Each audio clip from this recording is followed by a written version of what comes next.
especially after the adoption of the Patriot Act in 2001, well, many people have come to the conclusion that the current situation right here in America, it resembles that of a police state more and more. Unlike what the founding fathers of this country had imagined, it appears that the federal government has been ballooning and increasing in size and giving itself the ability to both monitor and control the American citizens more and more every single year.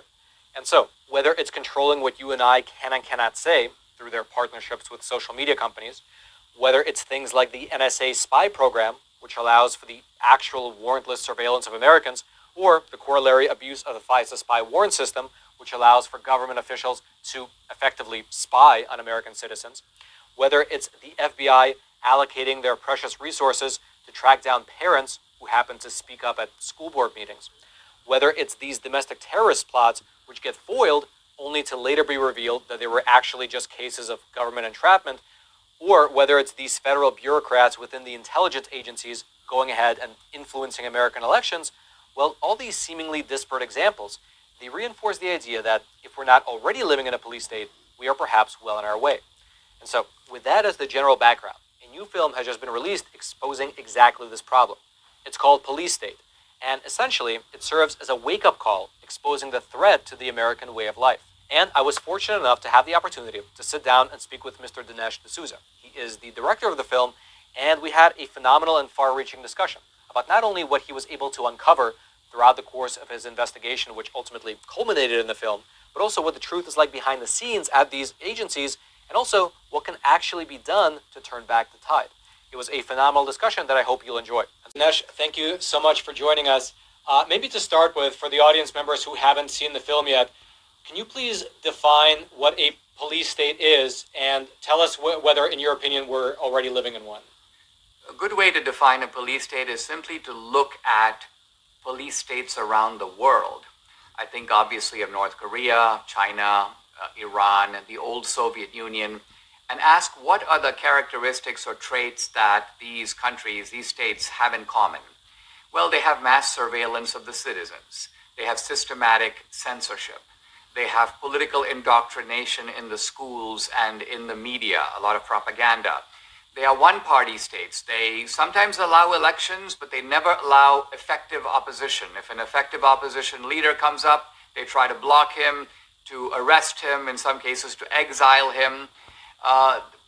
Police states also tend to undermine religious liberty, to go after the church, and they also have political prisoners. So that's a pretty good working definition. Now, apply those characteristics to America, and you will see that to one degree or another, all those traits are now present in the United States.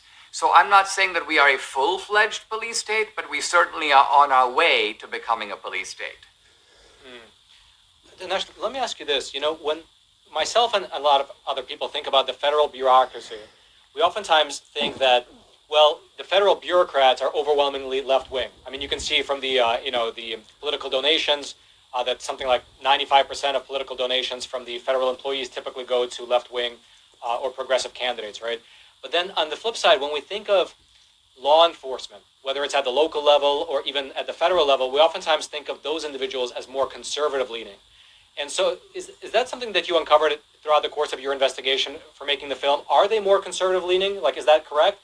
And if so, is there any pushback against what's happening from the rank and file? Well, the typical law enforcement guy is not a leftist. Is certainly not the same type of guy as, say, a staffer on a Democratic committee on Capitol Hill, or even somebody working in the Biden administration as a political appointee. By and large, people in law enforcement are very similar to people in the military. They tend to be people who go by the book. They've been trained all their life to sort of be company men, organization men, to follow instructions, to do what they're told, to sort of rise within the system and within the hierarchy. So their conservatism is not so much ideological, it's operational. And I think the police state, the problem with this is that if you are able to corrupt the system, corrupt the leadership, have strategic people who are giving you bad instructions, saying, for example, to an FBI agent, hey, look, our focus now is not, for example, on MS-13 and its child trafficking operation. We're now focusing on the subversives, the sort of domestic extremists who are the kind of people who went to the Capitol on January 6th. So here's a grandmother, she's 70 years old, but don't really worry about what she did. Your job is to bust into her apartment, grab her, twist her arms behind her back, arrest her. If she resists, pull her down the stairs, pull her into the street if necessary, let her neighbors gawk at her, and we'll let the courts figure out her real level of guilt or innocence. So you see how, by and large, a good guy who's an FBI guy, he has a family, he has a normal house, can somehow be recruited to do something that is so barbaric. But it's because the police state has ways of making good people do very bad things. That story you just told, was that a real story that you came across in your investigation? It mirrors many. So we have, for example, 2 or 3 very emotionally powerful profiles of political prisoners from January 6th. But we also show a lot of other ordinary people who are just going about their lives, and they're involved in some civic matter or the other. They might be involved, for example, as parents concerned about what their kids are being taught, or maybe they're pro-life activists, or maybe in some cases just some guy who went down to Washington, D.C. around January 6th, but wasn't even involved in the events of January 6th, and is still nevertheless on a kind of suspected terrorism watch list. So the problem with police states is they become very bureaucratic, very stupid. They don't try ultimately to distinguish between even the guilty and the innocent. They become ultimately a machine for subjugating people and reducing them to a certain kind of servitude. Dinesh, in your film, you discussed how one of the largest pushes of this country towards a police state was the implementation of the Patriot Act, which of course came on the heels of 9/11, right? And now we're in a situation in 2023, starting just a few weeks ago, with the war between Israel and Hamas. The director of the FBI recently came out and said that all police chiefs around the country should be on high alert for increased activity, potential terrorist warnings, and of course the open southern border sort of adds to that.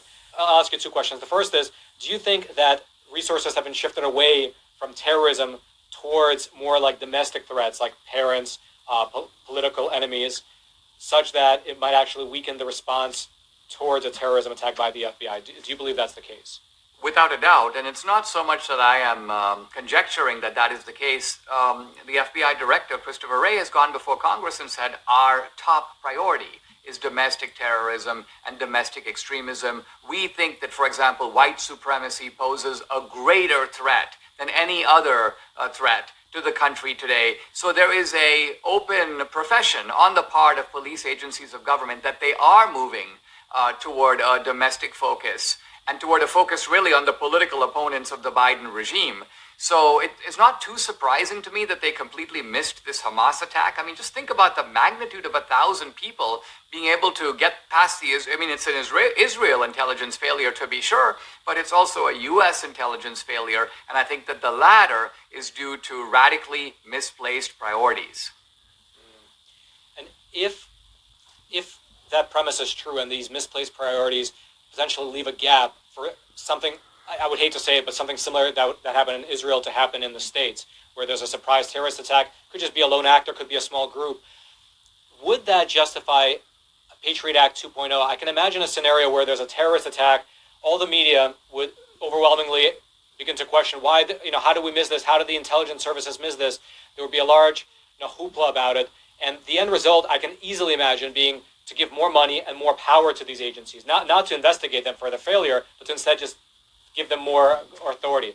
Do you envision that being the case? And if so, is there any way to avoid it? Well, I think that there is a danger of what you say. But on the other hand, if there was a terrorist attack, let's just say by Hamas in America, this would cause a problem for the left. The reason it causes a problem is that the immediate target would be, of course, American Muslims.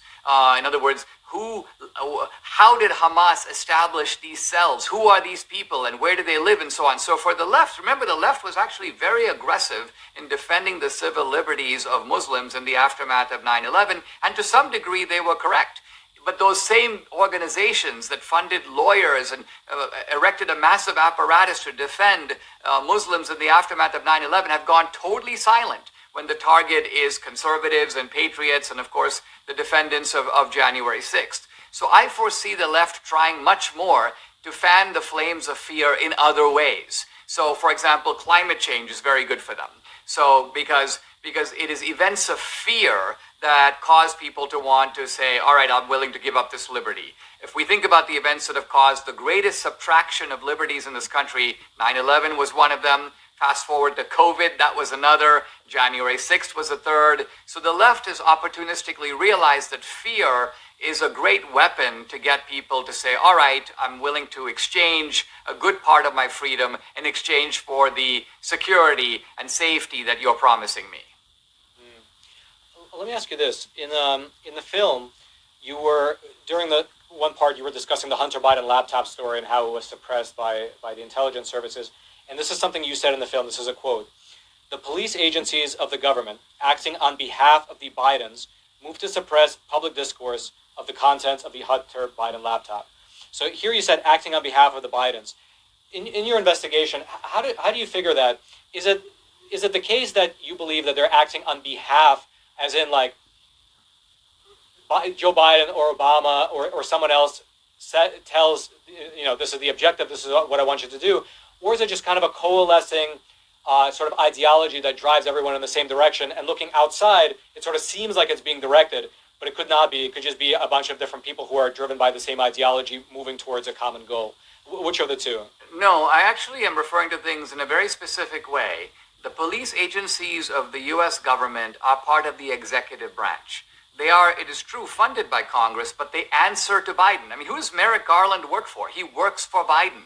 He is Biden's, in a sense, chief lawyer. I remember in the Obama years, he referred to Eric Holder, who was Merrick Garland's equivalent, as his wingman. This is his wingman, like kind of an analogy from being a pilot. And so I think that these police agencies recognize that they are answerable to Biden, so they are working on behalf of him in that sense. But they're also working on behalf of him in a different sense.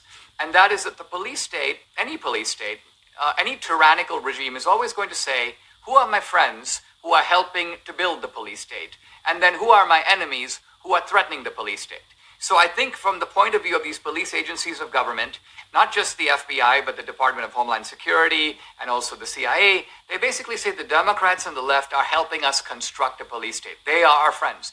They are in fact protecting our crimes, so we need to protect their crimes. And by contrast, Trump, the conservatives, this is a problem. If Trump comes back in, who knows what he's going to do? Who knows who he's going to fire? How he's going to dismantle and reorganize the FBI, for example. So he poses a mortal danger, if you will, to the police state. And so the police state relentlessly goes after him. Sometimes when we say, oh, there's a double standard, the police state is treating Trump differently than Biden.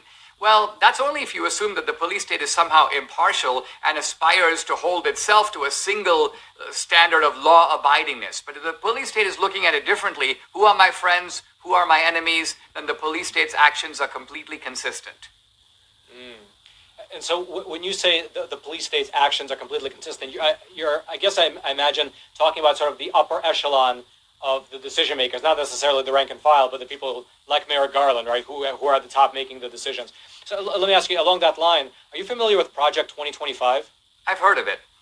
It's a project such that if a conservative president were to take power in 2025, he would have a database to pull from to replace some of the people in government to be more conservatively ideologically aligned. Do you think that's an actual solution to replace the people at the top, or would that just be a Band-Aid, because then when the administrations change towards the left, it would still be the same problem? What would be the actual solution? Would it be stripping power from these agencies?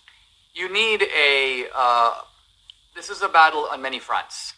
So, for example, when you take censorship, this is something for the Supreme Court to handle. And happily, the case of Missouri versus Biden is making its way to the court. The court has already granted cert. They'll be hearing the case. They'll be issuing a ruling in the spring.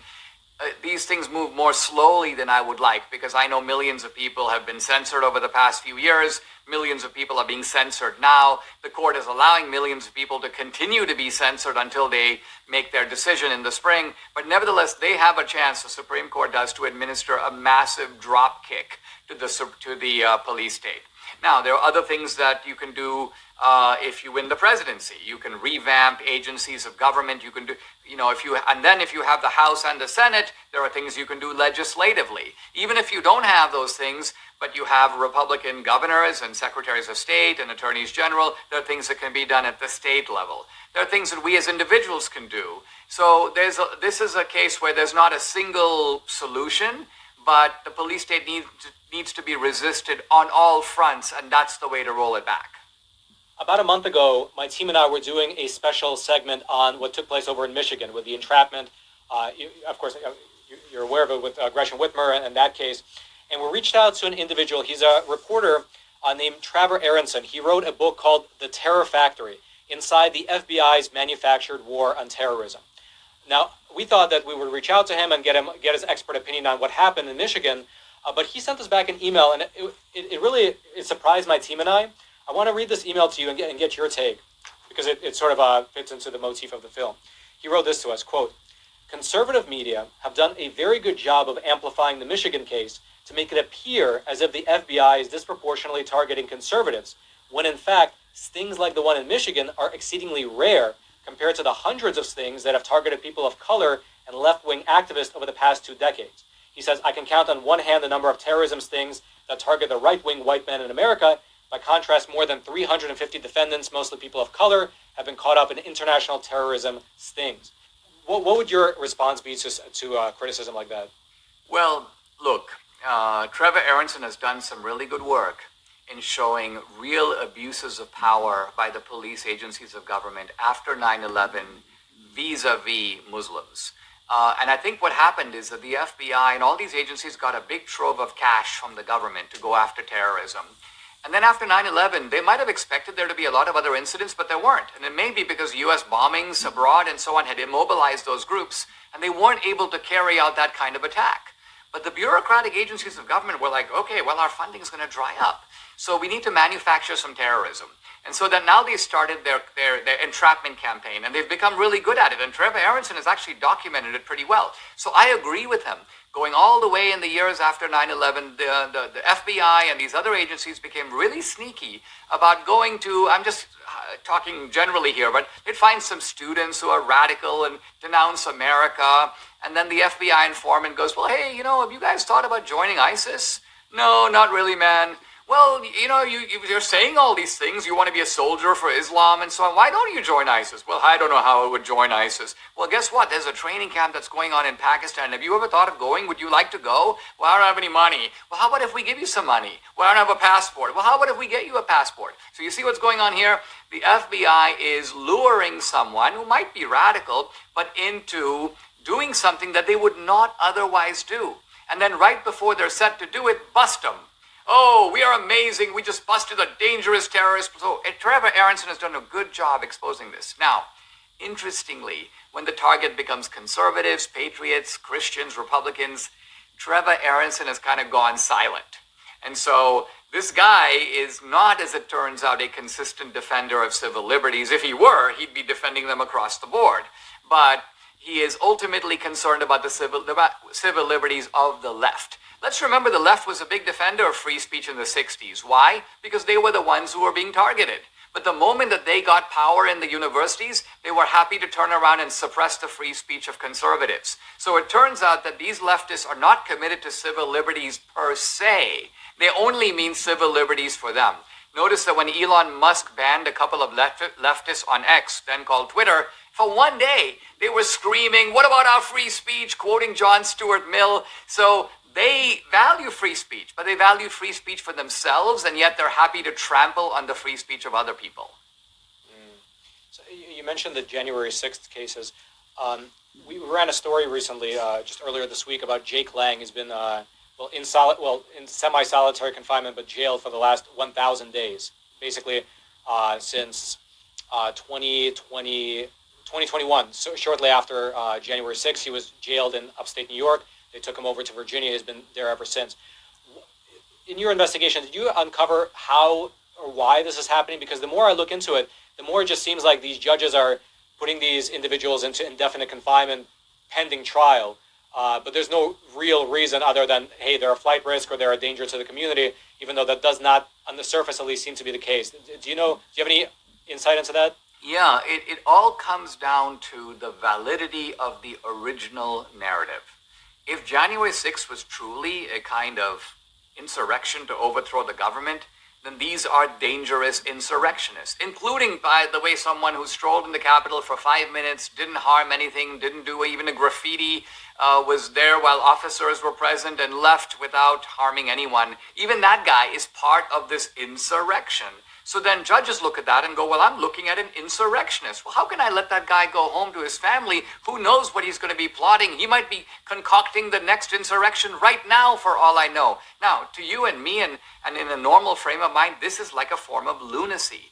That is actually not a correct judgment. That is not who that guy is. That is not why he went to Washington, D.C. That's not even why he found himself in the Capitol. So there's a driving falsehood that has to be attacked, and that's really what the movie does. Is it doesn't try to parse. If you accept the assumption, then the individual cases all fall into line. You have to attack the root assumption, and that's what the movie does. It really asks, what is the true meaning of January 6th, and it explores the police state in many dimensions that go way beyond the current debate.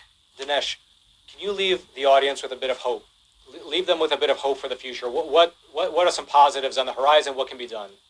Well, the hope is that the awareness of an emerging police state will bring out a certain aspect in the American character that has long been in the American character, and that is that we will not put up with tyranny. We are not those kinds of people. We want to be left alone. We want to live our own lives. You know, I remember watching many years ago on the Nature Channel the idea that although the predator is fast, the antelope is actually faster. But the antelope needs to know that there's a predator in the trees. And if the antelope knows that, the antelope is going to take off and the antelope is going to be able to save itself. It's only when the antelope is lulled into a false sense of security. Oh, I hear a movement in the trees, but you know, Dinesh, it's the wind. Or, yeah, there may be a predator, but it's going to land on somebody else's back, not mine. This is the mentality that the police state loves. They love to get you because you're gullible, and so my movie is sort of an antidote to this kind of gullibility. Well, Dinesh, thank you so much.